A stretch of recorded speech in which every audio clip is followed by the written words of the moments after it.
한국 노동문학사에 굵직한 족적을 남긴 작가로 신동엽 문학상과 백석문학상을 수상한 박영근 시인은 1958년 전라북도 부안에서 태어나 2006년 우리 곁을 떠났습니다. 군 제대 직후인 1981년 반시 6집의 시 수유리에서 등을 발표하면서 작품 활동을 시작한 그는 구로3공단 등에서 노동자 생활을 하기도 했던 1세대의 노동자 시인입니다. 1980년대와 1990년대 그는 산문집 공장 옥상에 올라를 시작으로 첫 시집 취업 공고판 앞에서 두 번째 시집 대열, 세 번째 시집 김미순전, 네 번째 시집 지금도 그 별은 눈뜨는가 등 왕성한 작품 활동을 하는 한편 민중문화운동협의회 창립회원과 자유실천문인협의회 재창립회원으로 참여하며 활발한 민중민족 문화운동을 펼쳤습니다. 이어 2000년대에는 다섯 번째 시집 저 꽃이 불편하다와 시평집 오늘라는 시의 숲길을 걷는다를 펴냈고 인천민예청 부지회장, 민족문학작가회의 이사 등을 맡아보며 문학을 통한 사회변혁을 꿈꾸다 48세의 일기로 생을 마감했습니다. 안치환이 작곡한 민중가요 소라 소라 푸르른 소라의 원작 시인이기도 한 박영근 시인을 기리는 시비가 인천 부평구 신트리 공원에 세워져 있으며 그를 추모하는 문인들은 시비를 통해 시인이 남기고 간 빼어난 시편들과 올곧은 시정신이 길이 기억되기를 바란다고 소망했습니다.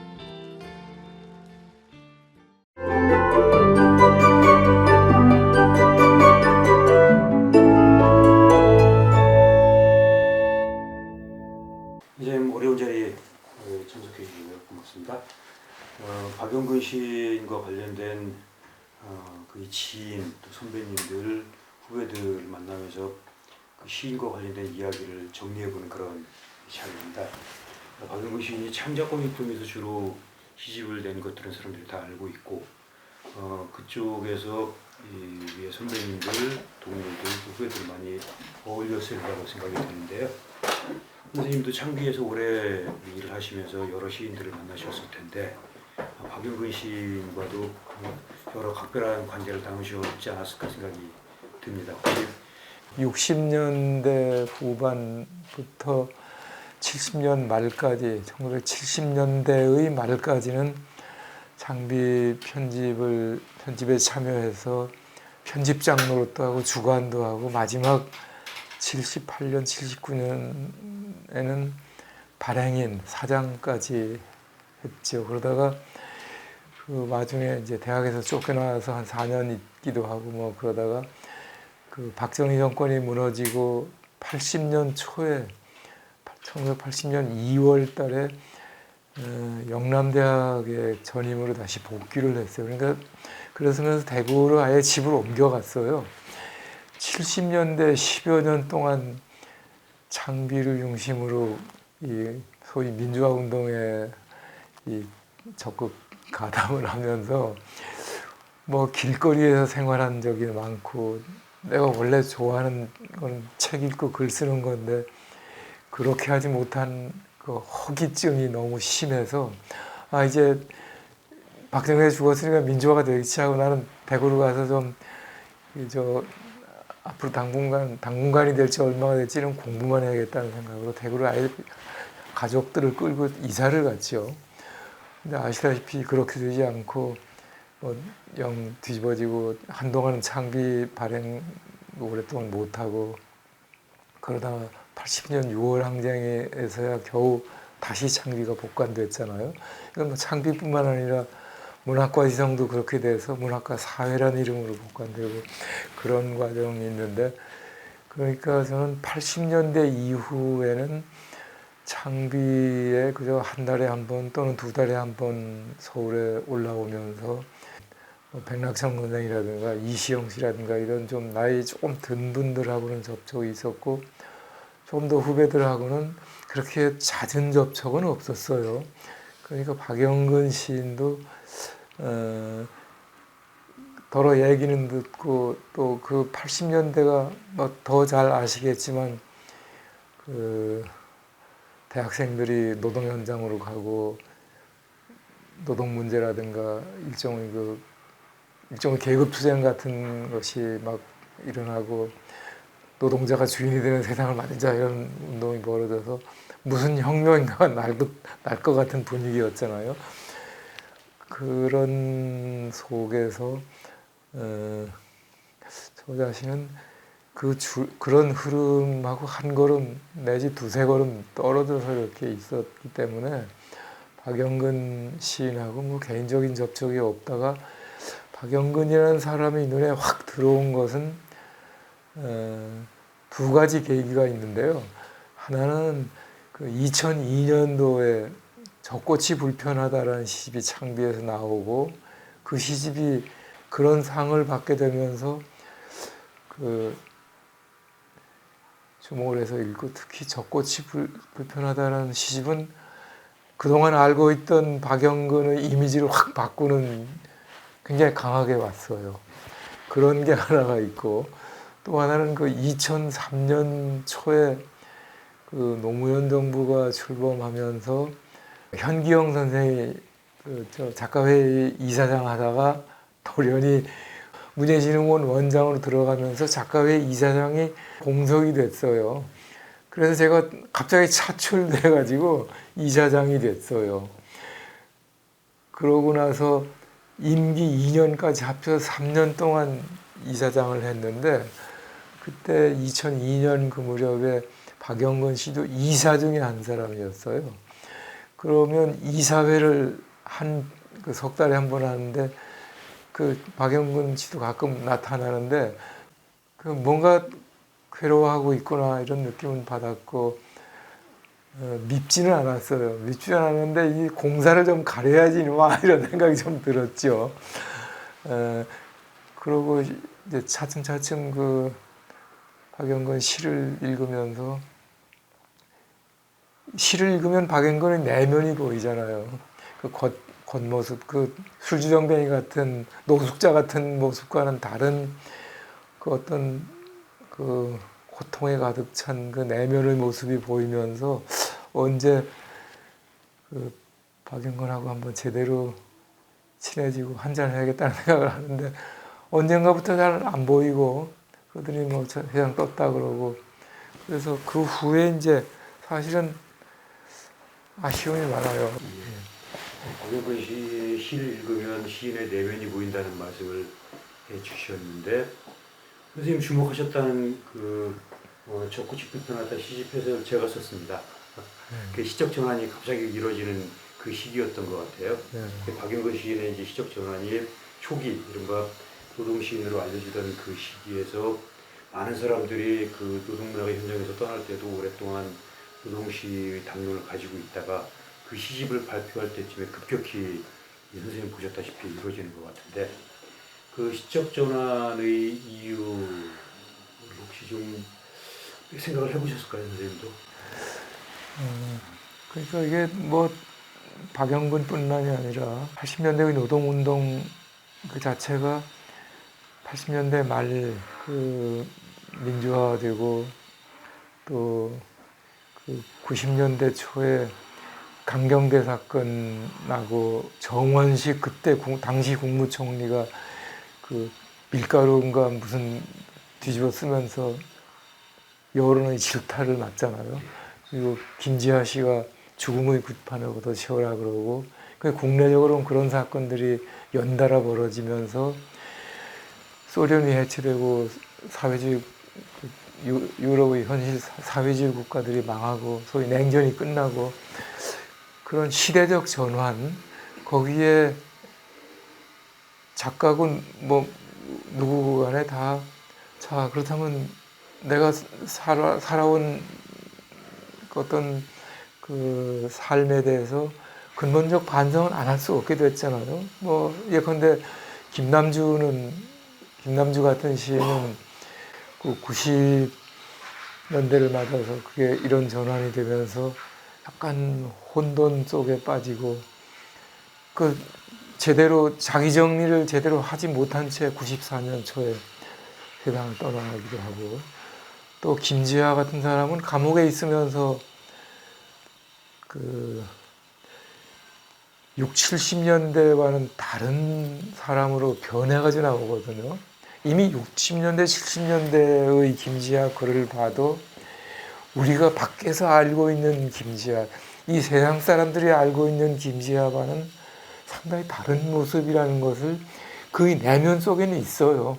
늘 김지하가 오적을 쓰고 뭐 투사처럼 세상에는 이미지가 그렇게 굳어져 있지만은 그 김지하의 본인의 내면 안에는 자기가 투사로 비춰지는 것과 자기 진짜 자기와의 사이에 끊임없는 싸움이, 갈등 이런 게 있고, 그 길을 찾기 위해서 애를 쓰고 그랬 거고, 당연히 박영근도 그 노동운동 하던 그 시절, 사실 박영근 이것저것 읽어보니까 이미 고등학교 1학년 때 박영근은 말하자면 문제 학생이고 학교를 자퇴하고 그랬대요. 말썽꾸러기였죠, 말하자면. 그러니까 노동보다는 이 세상이 마음에 안 들어서, 그러니까 말하자면 박영근이 고등학교 1학년인 게 박정희 시대고, 그러니까 일종의 정치적 관심으로부터 시작한 거지. 근데 반면에 비교될 만한 인물이 이제 백무산이라든가 이런 사람인데, 백무산은 울산 현대에서 조직 노동자였잖아요. 조직 노동자로서의 출발이었 반면에 이 박영근은 제대로 된 노동자라기보다는 뜨내기 노동자죠. 말하자면 빈민이었다고도 보는 게, 뜨내기 노동자라는 게 대부분 다 빈민이잖아요. 박영근은 일단 노동시를 썼고, 뭐 취업 공고판 앞에서라든가 김미순전을 쓰면서도 내 진짜 목소리는 어딘가 감춰져 있는 것 같은 느낌이 있어요. 예. 그랬다가 이 세상이 달라지고 껍질이 벗겨지고 이러고 나니까 진짜 박영근이가 이제 안에서 나오기 시작하고, 그리고 박영근 씨가 쓴 오늘 나는 시의 숲길을 걷는다 있잖아요. 그거를 보면서 상당히 감명을 받았어요. 이 시인들 중에는 평론가들도 자기 마음에 드는 시들 모아서 이렇게 해설처럼 감상문처럼 이렇게 쓴 책들이 더러 있죠. 이 박영근이 시만 잘 쓰는 술주정뱅인 줄 알았더니 산문, 시평, 시에 대한 안목이 대단히 날카롭고 근본적이라는 것을, 이거 이외에도 저기도 있지만요, 박규리 씨 그 어떤 시집 해설도 뛰어난 해설이고요. 그 밖에 월평 비슷하게 쓴 평론, 시평들 봐도 시에 대한 안목이랄까, 분석력, 남의 시를 읽으면서 시인으로서 자기의 어떤 내면과 이렇게 부딪혀서 자기 얘기를 하는 능력이 산문가로서 굉장히 뛰어나다는. 아무튼 그 시의 숲길을 걷는다 읽으면서 특히 박영근의 그 시적인 안목이 빛을 발하는 것이 누구냐 하면, 백석 시를 읽을 때, 김지하의 시를 읽을 때였다고 난 느껴요. 백석의 그 남신의주, 유동, 박시봉방, 거기에 나오는 백석의 모습은 집도 잃고 마누라도 잃고 어디 가서 그냥 어디 자기 정처를 잃어버린 존재인 백석의 모습의 자화상이 거기 나오잖아요. 거기서 이 박영근이 지 모습을 보는 것 같아요, 느낌이. 예. 또 그 김지하의 해창에서라는 시에 쓴 걸 보면요, 이건 완전히 자기 얘기예요. 박영근 시에도 해창을 소재로 한 시가 몇 개 나오죠. 근데 김지하가 그 해창에 가서 반은 깨 있고 반은 술이 취해 가지고 있는 그 자기 분열의 모습에 고통스러워하고 그냥 어디로 가야 할지 모르는 김지아의 그 모습이 시에 절절하게 짧지만 나타나 있는데, 이건 그거에 대한 그 감정이입이 박영근의 김지아 그 해창에게 그런 시에 대한 감정이입이 그렇게 기가 막히게 잘 표현될 수가 없어요. 근데 그거는 박영근 아니면 쓸 수 없는 그 시평이라는 생각이 들어요. 박영근 시인이 젖꽃이 불편하다 이후 후기 시세계로 가면서 자기 자신의 보물 같은 본 모습을 찾은 것 같다라는 그런 말씀을 하신 것 같아요. 그러면서 또 한 가지 에피소드를 말씀해 주셨는데, 고등학교 1학년 때 학교를 자퇴한 이야기. 제가 알기로는 자퇴한 이유가 선생님 말씀하신 그런 이유일 텐데, 그 내면의 토대를 보면 사상계와 창조파비평이라는 잡지를 열심히 찾아 읽으면서 그 책들을 통해서 얻게 된 세계를 바라보는 시각도 큰 영향을 미쳤다고 생각이 되거든요. 그 당시 창비를 선생님께서 편집을 하셨으니까 아마도 그렇다면 현실에 대한 감각을 무엇보다도 전면에 내세운 그런 시들이 많이 있었을 테고, 그 속에서 박영근 시인이 가지고 있었던 어떤 특별히 보이는 어떤 모습 같은 것들도 있을 것 같아요. 창비가 저도 뭐 창비가 66년 초에 창간됐죠. 66년 초는 기억하실지 모르지만 박정희 정권이 한일협정을 타결을 했고 월남전 파변이 되고 또 5개년 경제계획을 세워서 본격적인 산업화를 추진하기 시작할 때죠. 그래서 이제 인농이 시작이 돼요. 농촌 붕괴가 시작이 되고 농촌에서 떠난 수많은 인농민들이 뭐 말하자면 공장으로 오고 도시 변두리로 와서 산업 예비군이 되고 시골 처녀들이 와서 식모로 취직하고 계급 구성이 엄청난 소용돌이를 하고 있고, 그때 나름으로는 큰 전환, 농촌 공동체 사회로부터 산업 사회로의 전환이 시작된 게 65년부터거든요. 근데 물론 그걸 이제 앞장서서 가령 김승옥 소설이나 뭐 이런 거 보면 그런 기미가 조짐이 60년대 초에 묘사하지만 사실 그거는 김승옥의 작가적인 예지력이 보여진 거지 현실적으로는 65년 이후에 산업화가 시작이 되는 건데, 그런 시대에 창비가 대응하기 위해서 말하자면 나온 거. 저는 뭐 67년에 창비가 창간되고 한 1년쯤 지나서 백낙천 선생이 권유를 해서 번역으로부터 시작해서 창비에 좀 편집을 돕다가 같이 하자 해서 뜻이 맞아서 하게 된 건데, 근본적으로는 이 박정희가 시동을 건 소위 근대화, 그때는 근대화라고 불렀죠. 산업화, 공업화, 농촌 붕괴 이런 현실을, 이게 전통사회가 무너지고 산업사회가 되고 근대사회가 되는 것은 피할 수가 없지만, 그래도 인간적인 삶 그 자체가 무너지는 거는 이거는 막아야 되지 않느냐. 인간의 얼굴을 한, 인간의 삶이 보장되는 제대로 된 근대사회를 가기 위해서는 지금 이 방향은 아니다. 그게 기본에 깔려 있었던 것 같아요. 그래서 끊임없이 이제 박 정권이 가지는 그 산업화 정책을 비판하고자 했는데, 다만 이제 창비는 문학 잡지였고, 그러니까 직접적인 비판은 되도록 삼가고, 왜 좀 그럴 수밖에 없는 게, 잡지를 해보시면 알지만 잡지는 많은 독자들에게 읽힌다는 건 팔려서 재정적으로 유지가 돼야 하잖아요. 이게 몇 번 내고 망하면 곤란하잖아요. 일제시대 우리나라 잡지들이나 신문 보면 몇 호 내고 망하고 이렇게 되는데, 그렇게 되면 곤란하고 어떤 지속적인 출판의 가능성이 보장되기 위해서는 그때 뭐 검열의 시대고 판금의 시대니까 그런 그 제도와의 내적인 적절한 선에서의 타협이 불가피했죠. 자기도 모르는 그 자기 검열을 안 할 수가 없었어요.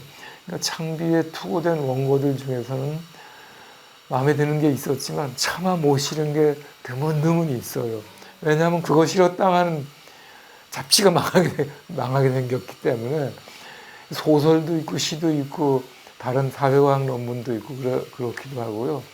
또 가령 뭐 박현채 선생이라든가 뭐 이런 사회과학 논문들은 상당히 센 건데 물론 작가하고 의논해서 표현을 완화시키고 좀 부드럽게 해서 내용은 살리되 표현은 부드럽게 하자, 그런 방식으로 독자에게 다가가고자 했고, 저는 그것이 독자에게 다가가는 더 좋은 방법이었다고 생각해요.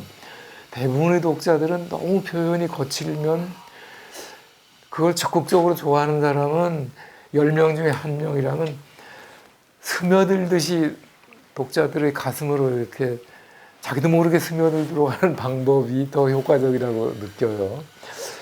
그렇게 해서 사실 60년대 후반부터 70년대에는 창비가 과거 50년대나 60년대 초의 4단계를 계승하는 역할을, 오히려 4단계보다 더 큰 역할을 했다고 봅니다.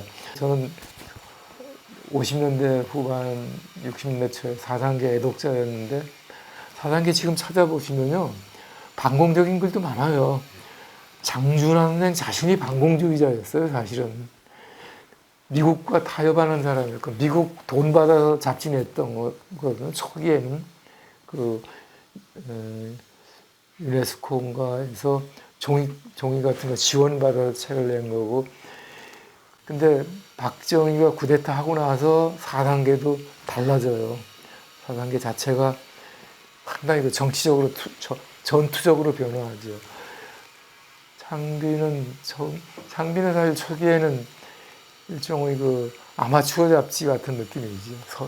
그 독자도 제한되고 동인 잡지 같았는데 조금씩 70년대에 가면서 영향력도 늘어나고 다른 문학을 기본적으로 바탕으로 하지만 종교계라든가 학계라든가 다른 운동권과의 연대를 늘 염두에 두면서 활동을 했고, 그게 젊은 세대들에게는 영향을 끼쳤는데 그게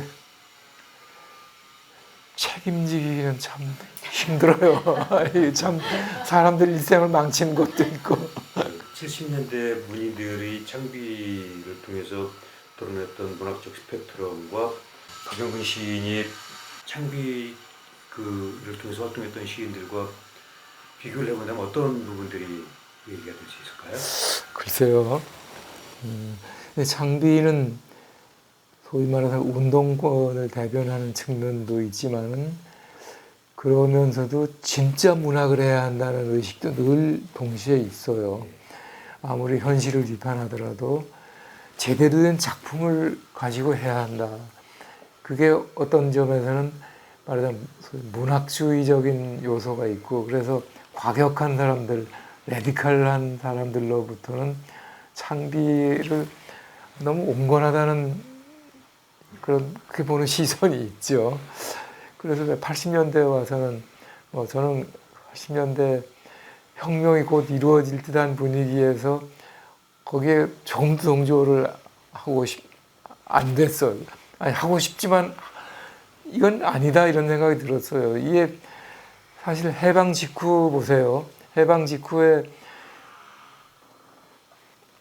그 당시 여론조사를 보거나 무엇을 보거나 해방 직후 조선 인민들의 생각은 사회주의 지지자들이 압도적 다수예요. 그렇지만은 절대로 안 되는 게, 그거는 이 38선 이남은 미국이 장악을 해가지고 다 좌파들 다 조져버려 제거했잖아요. 이거는 그 4.19 직후도 마찬가지고 87년 이후도 마찬가지고, 언제든지 이 체제가 근본적 혁명으로 가까워지려고 하면 폭력이 등장하게 돼 있어요. 이번에 그 김지하론 비슷한 걸 쓰면서도 4.19 직후 얘기 조금 나오는데, 4.19 직후에 또 혁명적 분위기가 있었는데요. 함석헌 선생이나 또 김지아 아버지나 과거 6.25 전후에 좌익운동에 활동했거나 이랬던 분들이 이 곧 무슨 일이 벌어진다. 절대로 그대로 방치하지 않을 것이다. 이런 경고를 하거든요. 실제로 5.16이 일어났는데 5.16은 다 이제는 어느 정도 알려졌지만 미국 CIA 같은 정보 공작이 없이는 일어날 수 없는 거예요. 광주항쟁도 마찬가지입니다. 광주항쟁도 미국의 은은한 공작이 없이 일어날 수 없어요. 시민들의 지지하고는 좀 상당히 다른 방향으로 결과가 맺어진 것은 눈에 보이지 않는 힘이 있어요, 늘. 이게 물리적인 힘으로 오기도 하고 그렇지 않은 소프트 파워의 힘, 즉 정치 공작이라든가 무슨 말하면 여론 공작이 그런 것으로 오기도 하지만은 80년대의 상황에서도 혁명이라는 건 불가능해요. 이거는 다만 그 제한된 조건 속에서 혁명의 조건을 조금씩 만들어내는 것, 토대를 만들어내는 것만이 가능하다고 생각해서 이 80년대 곧 뭐가 될 듯한 분위기에 휩쓸지 않았는데 창비 같은 경우는 나는 앞장서 그렇게 해도 못했지만 80년대 백 선생이 공격을 많이 받았잖아요. 소시민적 민족문학이다 이렇게 했는 반대로 민주주의 민족문학이라든가 무슨 상당히 급진적인 주장을 했던 사람들이 오히려 창비가 공격을 받았죠. 근데 그 후에 보면 급진적인 주장을 했던 사람들이 오히려 어디로 가는지 모르게 변하고 그냥 창비는 오히려 그냥 제자리에 남아있고. 마지막 질문이 되지 않을까 싶은데 박영근 시인이 비극적인 삶의 종교를 맞이하지 않습니까? 한국 문학의 진보적인 어떤 목소리가 현재 보여주고 있는 그런 모습들을 본다면 박영근 시인의 죽음은 자신이 육체로서 한국 문학이 가장 급진적이었던 한국 문학이 도달할 수밖에 없었던 어떤 지점을 상징적으로 보여준 것이 아닌가라고도 생각이 될 수가 있을 것 같아요. 박영근 시인의 독자들에게 박영근 시인의 시와 관련해서 저는 박영근 시인이 마지막에 썼던 작품 중에 이사란 시가 그렇게 자꾸 마음에 와서 닿더라고요. 선생님께서 이제 백석의 남신의 지유동 박시공방을 말씀해 주셨는데 이 시에 이 박영근 시인이 그런 백석을 바라보는 시적 해석과 이미지가 계속 겹쳐져서 읽히는 그런 모습들이 좀 있는 것 같습니다.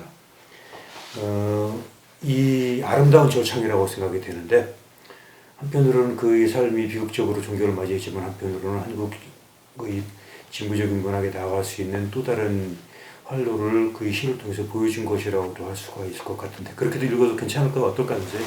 박영근이 한 사람 시인으로서는 그야말로 한 세계를 이루었다고 생각을 해요. 거기다가 굳이 진보적이다 이런 말을 안 붙여도 진짜 문학다운 시인다운 시인으로서 죽은 것 자체는 참 너무 안타깝죠.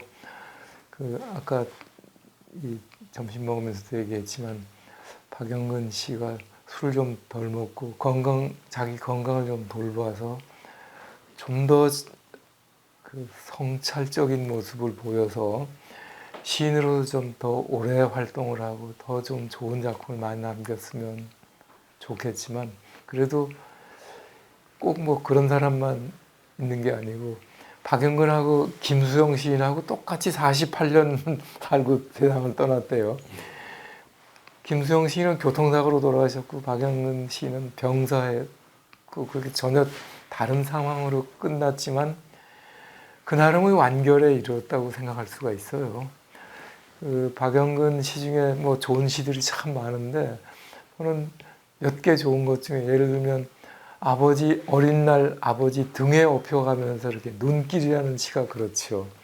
등에 업혀가면서 마을을 보고 그게 뭔가 어린 날로 회귀이자 자기의 출발점, 자기가 가야 할 곳으로의 돌아가는 그런 모습도 거기 있고 그런 그러니까 이 고등학교 1학년 때부터 말썽 부리기 시작해서 세상을 한 바퀴 삥 돌고서 마지막에는 아버지의 등으로 돌아간 것 같은 느낌이 있어요.